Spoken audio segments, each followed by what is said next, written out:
Everyone, welcome to this week's Trimcraft Tuesday video. I've got another scrapbook process with Folkland to share with you. I know, I'm sorry, I just can't help myself. I can't stop myself, I just love it too much.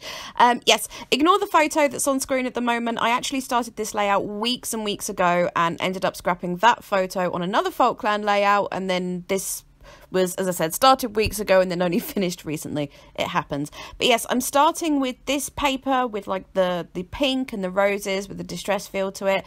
I'm adding the distress oxide in seedless preserves around the edge because, as I've said before, seedless preserves and Folkland go together just perfectly. As you saw as well, I have cut that down because I'm going to frame it with this gold foiled hearts paper, so I'm just gutting the middle of that because I might as well keep the middle to use for something else because it is gorgeous paper and has many uses. So yes, just gutting that, and then I'm going to stick my pink piece that I just created, there it is, in the middle there. It's probably not exactly center, but I'm not very good at putting things exactly center, to be honest. And what I'm going to do with this is stitch around the edge, and instead of doing my usual white or cream, I'm going to use black embroidery thread. I'm using all 6 strands, and then I'm also just going to take one strand of this gold very sparkly metallic thread and just sort of wrap that around the black thread like so, and just stitch it like that. It's one of those things that when it's stitched on there, it's kind of hard to see in places, but when you move the layout about, you just get these little glints of gold around the thread, and I think that's pretty cool. So yes, I'm just getting everything threaded and ready there. For some reason, I tried to measure when I'm poking my holes with my Tim Holtz pokey tool there, and that just made it the wonkiest stitching around the edge of something I have ever done in my life. I should just not measure things. It just ends up worse than ever, but it doesn't matter too much. It's fine. So I'm just gonna stitch that. I did have to stitch quite carefully because that metallic thread likes to knot itself quite easily. So yeah, there was quite a few times where I had to stop what I was doing and then re-thread and all sorts of things. So yeah, if you're doing anything like that, just sort of slowly, carefully, because obviously, and it's 2 separate bits of thread and whatnot. So yes, but it got done eventually. I think it was like about 3/4 of it got stitched, and then it was weeks later that I finished it off. And here it is finished. So I've cut this Dreamcatcher cut file, it's a Paige Evans file there, just on some black cardstock, and I'm going to back it, obviously, because that's what one does with cut files, just in the usual way, flip it over, draw around the shape, cut it out, and then stick it on with some tacky glue like that. However, I wanted to use this cut file to make a shaker element.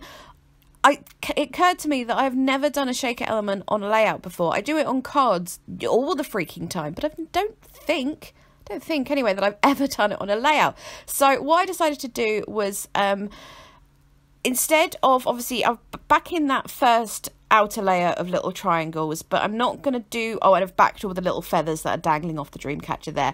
But if I backed the next layer of triangles, then I didn't get a big enough shaker area. But then if I didn't back them, then the edge was too thin to put foam around. I hope that makes just like a tiny bit of sense there.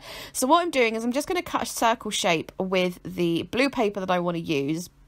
I think my outside circle is 13.5 centimeters and the inner circle is 8.5 or something, and I'm going to stick that on there like that, so it kind of takes up half of the next layer of triangles kind of thing. And yeah, so that's given me enough space to put the foam down. My apologies, I got interrupted and I have completely lost my train of thought. I think I was explaining the cut file and the shaker element very badly. So once I've got my paper on there, I'm going to cut my foam circle just a little bit bigger than the other one. The 2 different circle cutters, by the way, just to explain, I might have explained this in the past, I don't know, but the one that's got like the big black bit in the middle, that is the X-cut circle cutter, and that one, well, I'm not using it for the inner circle for 2 reasons. One is that it doesn't go under 10 centimeters, and 2 is that you can't put it at the exact center of something because you just have to kind of eyeball it kind of thing. So if it really matters on measurements and something need to be, you know, an exact center, as it were, I use my little circle cutter that's from the Works, that kind of compassy, weird looking gizmo on the right there, which is more precise kind of thing, but it's not as good a cutter, so it's a bit of a pain. I am just waiting for We Are Memory Keepers to release that circle cutter majiggy that they've been advertising, because I'm gonna get me one of those. Anyways, I have cut my acetate piece. I'm putting that down onto the back of the cut file. I've stuck my foam bit down straight onto the layout there, just so I can sort of fill my sequins into it and then just place the cut file on top. I'm just, however, now just adding little bits and scraps of foam onto the little dangly bits of the dream catcher, because obviously I want that all to be on the same level. If I didn't put the foam on it, they would sink down and it would look very, very silly. So as I said, I'm just using scraps of foam, and then I'm going to use little decoupage foam squares on the really teeny tiny little pieces there. So to fill my shaker element, I've just got these gold sequins. Those are just ones that I got from eBay, and those are from the Love to Craft, one of the Love to Craft collections. At first I was just going to use the purple ones, but then I realised the pink ones are actually like an almost perfect match for that pink background I've got going on. So I was like, oof, bonus, have to use these. So yes, I'm not very good at filling shaker elements. Like I always either massively overfill or massively underfill. I think I got this one okay though. I think I added some more gold because I wanted that to be the main part of it, and then I just, with a buttload of tacky glue, just putting everything down there, because obviously you do not want your sequins escaping. And I did leave that to dry for a while. It might have even been overnight, I'm not sure. And I did put something heavy on it as well, because I just have this fear of exploding shaker compartments. It's not so bad when it's sequins actually, but with glitter and microbeads, oh my goodness, you do not want one of those to leak. But that's completely unrelated to this layout, so I will move on. I'm going to back my photo with a bunch of things, a couple of different papers from the collection, and this tissue paper that's got gold stars on it as well, just adding loads and loads of things behind it. The photo is very simple to explain. It's just a picture of my three sisters, and this was at, well, the two oldest are twins. They probably won't appreciate me saying this, but they turned 40 this year, and Rachel, the eldest, had a big party, and Reb, the second born twin, came down as well after she'd celebrated with her friends up north. And anyway, there's just all of us at the party there having a lovely picture together. I printed it off in black and white because I just thought that would go best with this layout. I thought it would, and it makes it so much easier to use all the different colours and whatnot.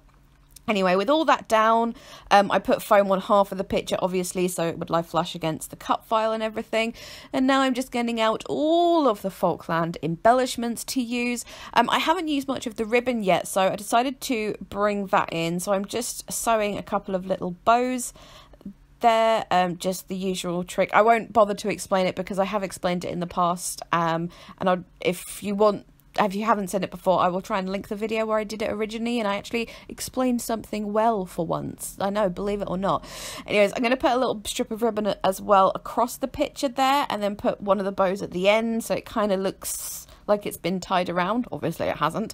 And then I also tied a bow with the really wide butterfly ribbon, and then there's going to be another bow, but I don't think I've tied it yet.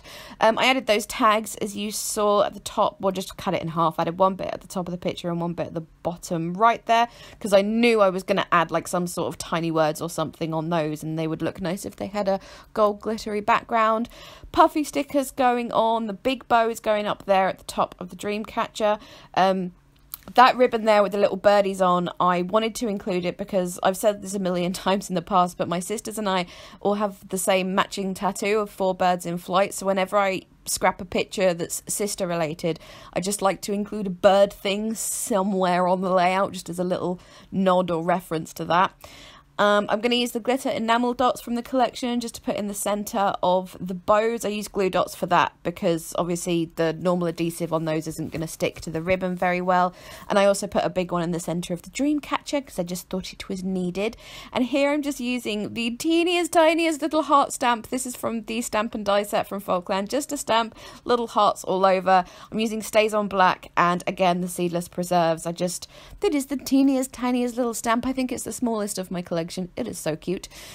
With such a busy layout, I thought I would go with a very small title because I didn't have much room for a big one. So I've just pulled out this Love This from the Heidi Swapp sticker book.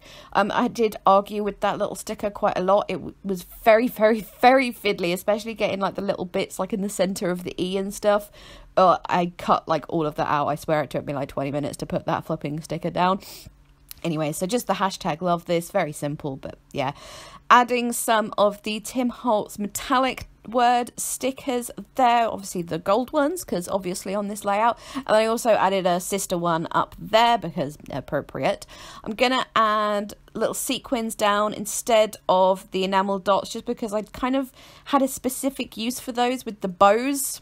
And I just wanted to use sequins. I don't know, that felt like the right thing to do. I'm not putting loads of these down, just like 5 of the gold, 3 of the purple, same amount of the pink, just a little hint of them here and there. And just, it's nice to have them both in the shaker element and outside of it kind of thing, I think. And I am finishing off with some colour shine in gold because this is, yeah, it was good for this layout. Lots of lovely gold shiny splatters. And with that, I believe the layout is finished. So I hope you enjoyed this one. I'm quite proud of this one. I'm not going to lie. Probably because it took me ages, really. It's always the ones that take me forever that I'm just like, phew, yay, it's finished and I'm happy. Anyways, thank you so much for watching. Links in the description box as always. Please leave me a thumbs up if you enjoyed. Chat to me in the comments. And yeah, okay, I think that's all I have to say. I shall now go. Thank you again. Bye-bye.